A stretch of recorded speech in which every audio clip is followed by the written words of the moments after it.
애굽에서 건지시고 독수리 날개로 업어 자신에게로 데려온 백성 이스라엘이라 그렇게 말씀하셨습니다. 하나님은 이들을 자신의 특별한 소유가 될 것이라 말씀하셨는데 우리가 지난주에 살펴보았던 19장 5절에 기록되어 있습니다. 19장 5절은 보통 이어지는 6절과 함께 하나의 문장처럼 우리가 읽어왔습니다. 그러니까 개역개정과 새번역의 경우에 5절과 6절이 접속사를 포함한 그런 읽기로 표현되어 있기 때문에 그렇습니다. 그래서 그런지 이스라엘의 새로운 정체성이라고 우리가 말할 때에 세 가지를 생각하게 됩니다. 하나님의 소유, 제사장 나라, 거룩한 백성, 이렇게 세 가지로 표현됩니다. 그런데 저는 지난주에 이거를 끊어 읽었습니다. 5절과 6절을 끊어 읽었는데 영어 번역과 공동 번역이 서로 분리되어 있습니다. 또 원문의 경우에 그 그리고라고 하는 접속사로 6절이 시작이 되는데 역시 문장은 분리되어 있습니다. 그래서 끊어 읽어도 괜찮겠다 그런 생각이 들었는데요. 띄워놓으니까 조금 다른 뉘앙스가 전달이 됩니다. 그러니까 이 세 가지의 정체성이 내 소유, 하나님의 소유라고 하는 것에 모두 결합될 수 있고 또 제사장 나라, 거룩한 백성이라고 하는 것은 하나님의 소유가 되는 이유로 이렇게 따라 붙습니다. 온 세계에 대하여 제사장 나라요 온 피조물 속에 거룩한 백성이기에 이스라엘은 하나님의 특별한 소유가 됩니다. 이 특별한 소유가 지녀야 될 생활 방식이 이제 20장부터 풀어지게 되는데 소위 우리가 십계명이라 부르고 있습니다. 이런 율례들을 지키며 살아가기에 제사장 나라 거룩한 백성이 되는 것이고 또 제사장 나라 거룩한 백성이기에 하나님의 법과 또 하나님의 법을 그 존재와 삶에 담지하게 됩니다. 이 제사장 나라 거룩한 백성으로의 부르심은 아브라함으로 우리가 거슬러 올라갈 수 있습니다. 하나님께서 아브라함을 부르십니다. 내가 너로 큰 민족을 이루고 내게 복을 주어 내 이름을 창대하게 하리니 너는 복이 될지라 땅의 모든 족속이 너로 말미암아 복을 얻을 것이라. 이삭에게도 말씀하셨습니다. 내가 너와 함께 있어 내게 복을 주고 내 자손으로 말미암아 천하 만민이 복을 받으리라. 또 야곱에게도 말씀하십니다. 야곱이 형 에서를 피하여 바단 아람으로 도망갑니다. 그 도상 베델에서 하나님을 만납니다. 내가 동서남북으로 퍼져나갈 것이며 땅의 모든 족속이 너와 내 자손을 말미암아 복을 받으리라. 이 세 군데 보면 공통점이 있습니다. 너로 말미암아 땅의 모든 족속이, 여기 이제 아브라함에게 하신 표현입니다. 내 자손으로 말미암아 천하 만민이, 여기 이제 이삭에게 하신 표현입니다. 너와 내 자손으로 말미암아 땅의 모든 족속이, 여기 야곱에게 하신 표현입니다. 너로 말미암아 천하 만민이, 모든 족속이. 이 표현이 오늘 본문에서는 제사장 나라 거룩한 백성으로 구체화되었습니다. 그러니까 이들의 부르심이라고 하는 것은 이제 명실공히 개인의 영역에 제한될 수 없는 이런 그러한 정체성으로 확장되고 있음입니다. 어떤 면에서는 공적인 역할에 더 무게의 중심이 실리게 되는데 이들의 존재는 이제 자신의 안위와 행복만을 위한 어떤 특별함이 아니라 온 세계를 위해 봉사하게 됩니다. 그러니까 하나님의 부르심이라고 하는 것은 처음부터 어느 한 사람, 어느 특정한 가문, 어느 교회나 특정한 집단을 위한, 그들의 부귀영화를 위한 것이 아니라 땅의 모든 족속을 위한, 땅의 모든 족속이 하나님의 복과 번영을 누리기 위한 그러한 부르심이었다 말씀드릴 수 있습니다. 때문에 어느 시대를 막론하고 하나님의 택함을 받은 이들은 언제나 그들의 새로운 정체성과 함께 새로운 공적 사명도 부여받았습니다. 이에 대해서 이 스탠리 하워스하고 윌리엄이라고 하는 분들이 책을 같이 냈는데 거기에서 이렇게 표현합니다. 하나님이 우리를 통해, 그러니까 우리가 예배할 때입니다. 우리가 정말 참으로 예배할 때 하나님이 어떤 사람을 만들어내는지 세상에 드러내며, 그러니까 우리가 예배하는 모습이 하나님이 어떤 사람을 만들어내는지를 드러낸다라고 하는 사실입니다. 또한 우리의 보잘것없는 삶은 세상을 향한 하나님의 위대한 계획 안에 감추어지게 된다. 그렇게 표현합니다. 그러니까 우리가 지금 예배하고 있는 이 모습 자체가 개인의 영역에만 축소되지 않는다라는 사실입니다.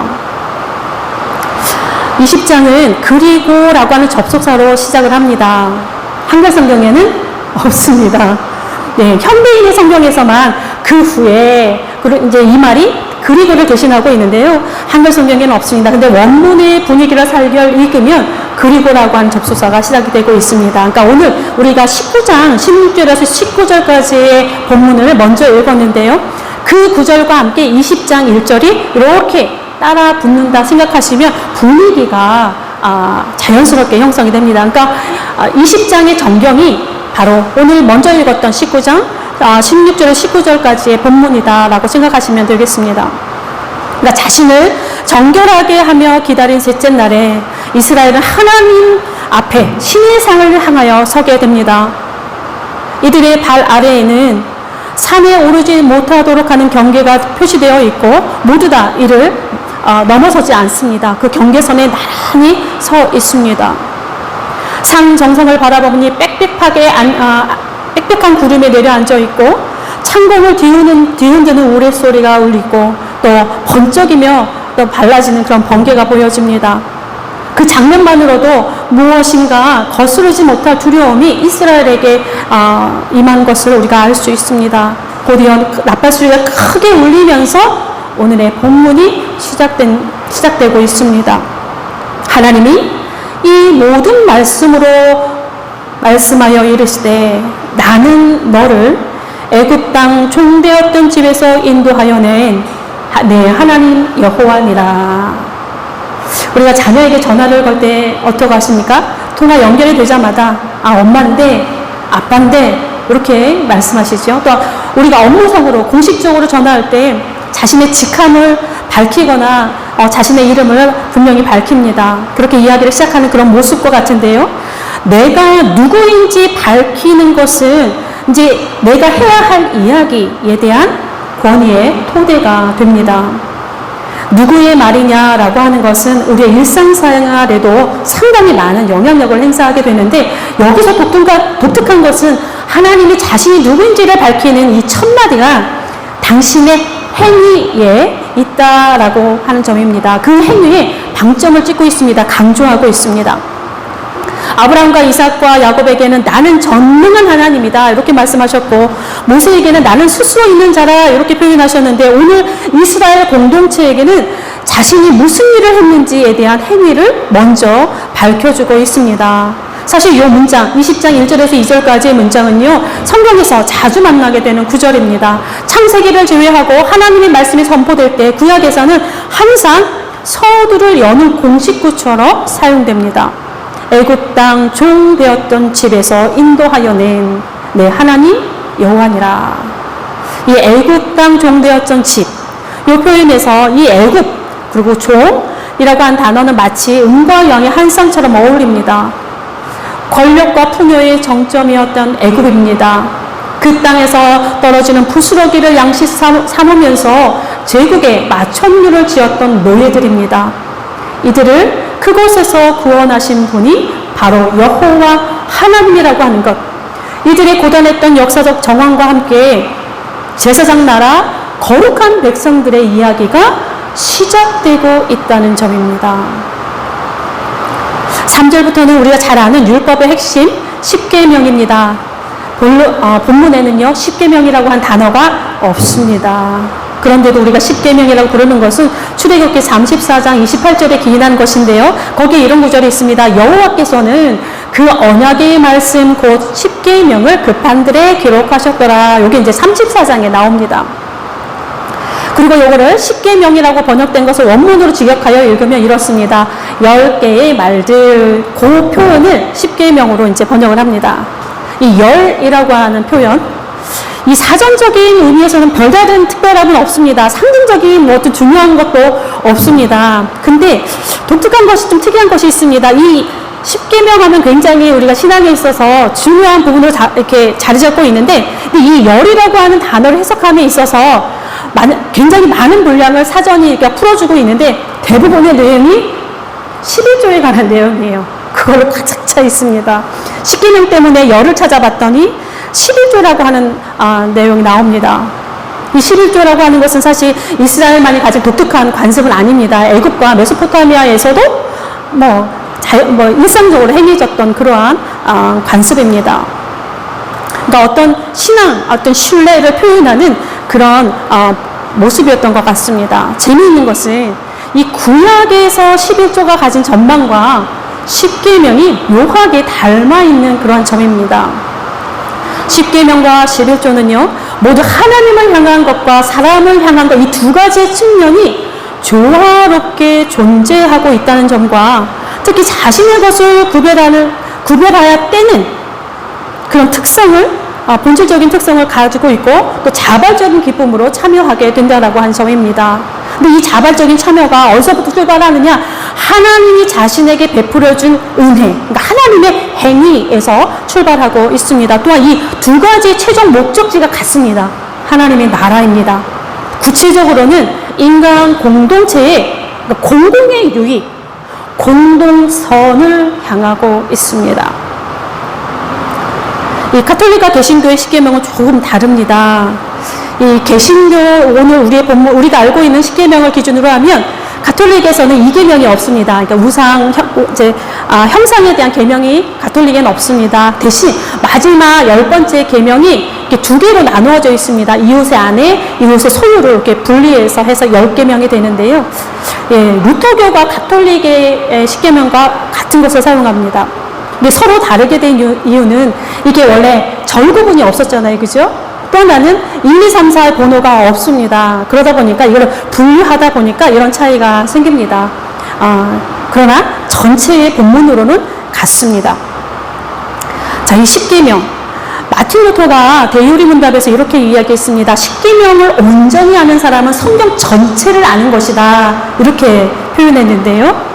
그만큼 십계명을 아는 것이 우리의 신앙에 매우 중요하고 반면 제대로 알기 어려울 수 있다는 것도 내포하고 있습니다. 그러니까 제대로 알기 어렵다 말씀드리는 것은 문자적으로 1, 2, 3, 4의 계명을 줄줄줄줄 어떻게 외울 수 있는 것, 그렇게 아는 것과는 본질적으로 분명 다를 것이기 때문입니다. 먼저는 무엇을 해야 하고 무엇을 하지 말아야 되는 그 문자적 지식을 넘어서 각 계명을 주신 이유를 우리가 계속 발견해 나가야 합니다. 그 계명에 담겨진 하나님의 성품, 그 인간들을 향한 각 계명마다 하나님께서 인간들을 향해 주시고자 하신 하나님의 생각을 우리가 찾아가야 할 것이고, 찾아낸 그것을 삶의 자리에서 살아내는 그 순종이 동반될 때, 거기까지 이를 때에 루터가 말한 대로 십계명을 온전히 아는 것에 가까워질 수 있습니다. 그러니까 문자적으로 줄줄줄줄 외우는 것은 큰 의미가 없습니다. 본문으로 넘어가면 다시 구원과 십계명, 그죠? 내가 애굽 땅 종되었던 집에서 내가 너 인도하려는 하나님이라 구원의 말씀이 있고 바로 십계명이 이렇게 나옵니다. 근데 이 구원과 십계명, 하나님의 율례와 이 자유라고 하는 거에는 사실은 커다란 모순이 존재합니다. 이 자체가, 십계명의 존재 자체가 하나님 애굽 땅에서 인도하여낸, 종되었던 집 애굽 땅에서 인도하여낸 그 하나님의 행위와 반대되고 있는 그러한 상황입니다. 그러니까 노예의 삶에서 자유를 주셨는데 다시 무엇을 묶어놓고 계시는 그런 모양새입니다. 바로의 통치를 받던 이들이 하나님의 통치를 받는 것, 노예의 법에서 하나님의 법이라고 하는 울타리에 들어가는 것, 그러니까 이 기준에서 묶여있는 것을 풀어서 저 기준에 묶어놓는 그런 상황과 무엇이 다른가라고 하는 생각이 들게 됩니다. 여기에 자크 엘릴이라고 한 사람의 그 질문이 참 새롭습니다. 자유의 윤리라고 한 책에서 이럽니다. 그리스도 안에서 우리가 얻게 된 것은 자유다. 어떻게 윤리를 거론할 수 있는가? 자유로운 인간은 자유로울 뿐이다. 그 외에 다른 걸 찾을 필요가 없다. 어떻게 자유로운 인간에게 행동 규범이나 삶의 가치를 정해주겠는가? 그것은 자유로운 인간의 자유를 침해하는 것이 된다. 여러분 어떠십니까? 자유를 주셨으니 그냥 자유롭게 살게 내버려 두면 되실 것을 또 이렇게 십계명이라고 하는 걸로 첫 번째 말씀으로 주십니다.